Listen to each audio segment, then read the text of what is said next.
Saya mengkaji ayat ini itu sering sekali, sering sampai sekarang. Mungkin ya sampai nanti, sampai asarenah sampai asar. Ini rumah tenan. Jadi Allah itu zat yang kuasa mendatangkan adab dari sisi atas. Misalnya meteor jatuh, terus Mars jatuh. Tentu Allah mampu. Atau dari bawah, misalnya ditelan bumi dan sebagainya. Atau, dan ini yang sering terjadi, Allah menjadikan kalian itu saling nggak cocok, kemudian saling membunuh. Kan natijanya sama kan, misalnya kamu kena meteor kan ya mati, kena likuifaksi mati, disembelih mati. Milih ndi? Ayo milih ndi? Diujar-ujari bojo kuru mati. Disentak wong kaget kakan utang mati. Rasa dicontohno. Sampai pidato kecelakaan rapi sensitif. Nah ini penting. Ayat ini pernah saya baca satu hari setelah gempa Jogja. Setelah gempa Jogja itu satu hari saya nilai ke sana itu bahwa memang Allah selalu mengingatkan potensi. Ya muka-muka sampai ayat ini eling-eling. Jadi Allah itu adatnya di Quran itu dua. Satu menjelaskan itu sebagai hal yang potensial. Potensial itu bisa terjadi kapan saja. Ada yang diceritakan Allah itu secara faktual, yaitu rahmat. Rahmat itu kan selalu terjadi kapan saja. Maka itu diredaksikan Allah bisihotil jasmi. Dengan sifat kepastian kayak warahmati wasiat kulas itu pasti terjadi dan terus terjadi. Tapi kalau azab itu Allah menceritakan itu hanya potensi azab. Meskipun kadang-kadang benar-benar diwujudkan. Ya benar-benar pernah ada yang ngitung misalnya tsunami yang dahsyat itu hanya per 200 tahun. Gempa Jogja paling dahsyat itu pernah dihitung secara teori geologi itu hanya per 70 tahun. Artinya kalau azab itu ada siklusnya yang ekstrim loh ya. Tapi kalau rahmat kapan saja dan di mana saja. Maka pola-pola di Quran kalau sampean mengkaji Quran itu kalau rahmat itu mesti redaksinya itu bisihotil jasmi dengan sifat kepastian. Rahmatku pasti terjadi. Kata barabbukum ala nafsi rahmatakum in atakum adzabuhu qul ara'aitum in atakum. Itu kan kira-kira maknanya gini. Coba sekali-kali kamu berpikir setiap saat kamu itu kena azab. Lalu maknanya azab itu apa? Azab bagi seorang mubaligh misalnya tahu-tahu kena kasus perempuan kan yang langsung jatuh misalnya. Karena itu ya siksa kan terus nggak laku. Atau salah omong lala terus jadi dibully kan. Apalagi atau salah undangan. Ada mubaligh datang di undangan HTI kan langsung NU gak mau undang misalnya. Salah undangan macam-macam tuh. Tapi wong keramat itu bebas hambatan. Lala rapi keramat itu jauh keramat. Nah ini rumah tenan ya. Kalau pastikan dan saya bertanggung jawab nanti ketemu pangeran ya. Nak rahmat itu mesti sihotul jasmi. Napa sihot pasti. Memang ini bahasa ilmu hadis sihotul jasmi. Tapi kalau tentang adab itu Allah hanya ngendikan potensi. Potensi itu memang Allah mampu melakukan itu mampu. Cuma tetap diredaksikan potensi. Bisa ya, bisa tidak. Makanya Allah ngeredaksikan aamin tuman fis sama. Kenapa kamu leha-leha di bumi? Sementara orang yang di langit bisa saja membuat bumi ini tamur. Tamu itu melumer, kira-kira likuifaksi. Setiap saat bumi yang kita injek ini bisa likuifaksi terus kita ditelan. Atau ya sebetulnya bumi baik-baik saja, tapi ada angin bandang. Fayursila alaikum qasifam minar rih fayurikokum bima kafartum. Kayak tsunami kan gitu, angin bekerja sama dengan gempa, terus sudah kamu di darat tapi fayurikokum bima kafartum.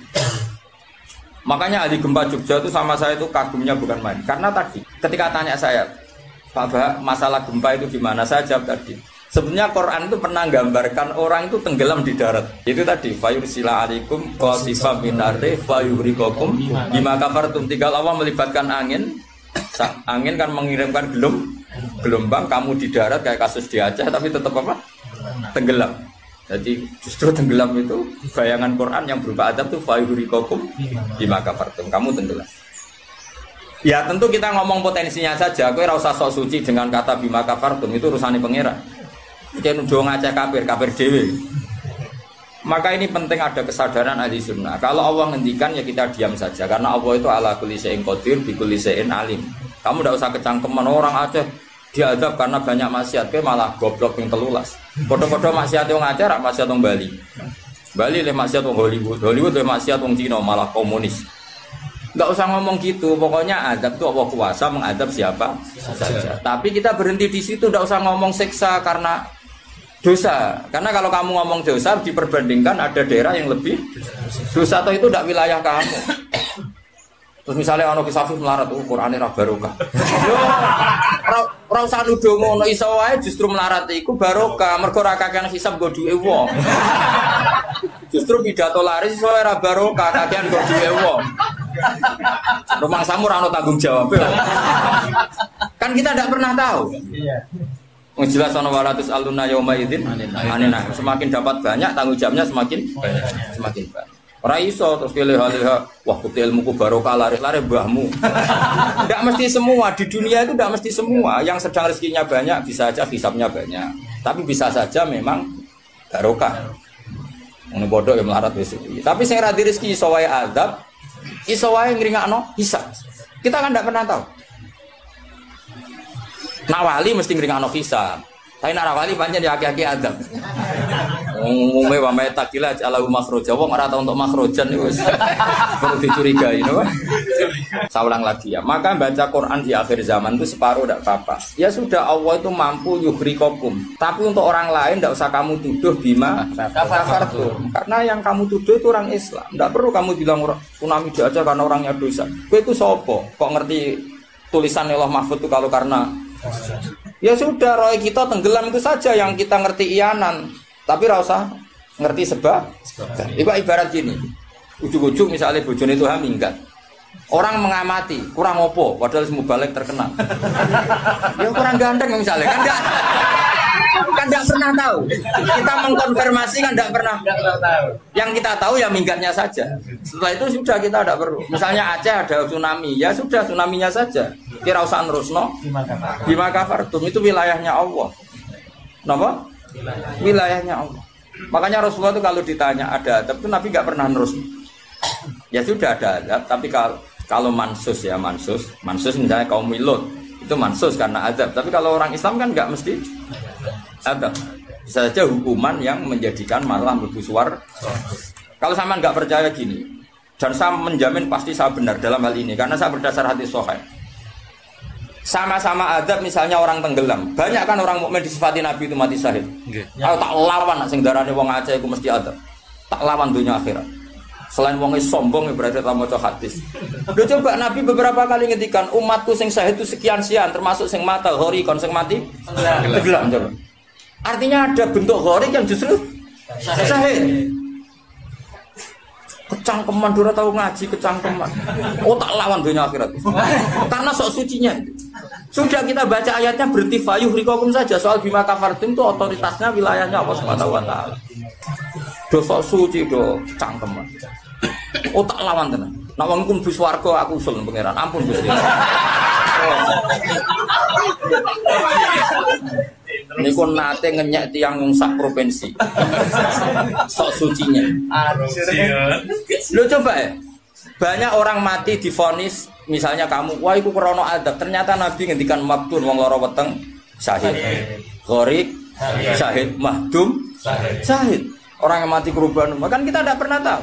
Ya sudah bodoh-bodoh tidak pernah tahu, pakai yang husnul khotimah saja, pakai yang husnudzon saja. Ono hafid kok mati umay rubo. Milih sing husnudzon ae berarti syahid. Kategorinya mahdum. Jangan terus ono wah kena adab. Kesuwen oleh ngedol Quran lu ngawur. Oh, tak lawan sing ngomong-ngomong lawan. Siap lawan. Siap ya. Debalo ISIS.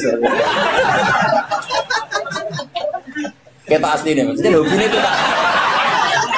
Hobinya itu kan. Jadi nak dicak ngomong damai itu dingin. Yo pancen yo lucu, nak wong brewoken terus gak garang. Lucu nih, jadi nak pangeran ngendikan rungokno wae. Tapi kowe ora usah koyok di otoritas kok pangeran ben ngono pangeran. Itu termasuk tafsir yang termasuk saya setuju. Makanya kata Imam Sa'rawi, nak pangeran negur Kanjeng Nabi kira usah melok-melok. Kanjeng Nabi atasane pangeran kira usah melok-melok duwe rasa sesuatu mbek Nabi. Misalnya Nabi ditegur di abasa, ya biar Allah atasannya Nabi berhak dong negur. Kowe ora usah di perasaan macam-macam. Lho Nabi kok ditegur pangeran usah ngono. Nabi tetap panutan kita ila yaumil kiamah. Itu kan ibarat masyhur lah misalnya Mbah Mun kadang negur putrane. Ora perlu santri ngrasa putranya ada apa-apa. Itu kan wilayahnya Mbah Mun karena sama putra. Kayak aku misalnya negur Tuhan, kira olah terus melok negur Tuhan, aku walat. Lho Tuhan wis mubalek kowe sapa? Lah nek aku ora mau kiai ini aja. Paham ya jelas ya? Nah aku lah sak uni-uniku. Cara dekne protes ning pangeran tetep dosane akeh dekne paling ngenyek dekne ditulis pira loro, Pak. Ini nak gak sampai ilmu. Apa meneh diperjualbelikan, Pak. Tuntas kok ngadepi aku sama dosa. Seorang lagi ini penting saya utarakan. Jadi Allah saja yang Tuhan ngendikan itu potensi. Saya pastikan kita semua kenal Allah yang warahmati wasiat.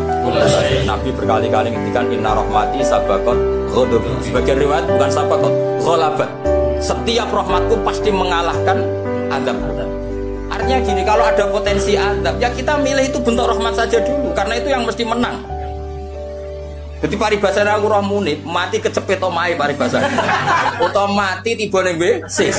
Misal aku tetep darani syahid. Kategorine mahdum. Ojo kok aku matine ning WC. Mungkin dene nutupi kewaliane tapi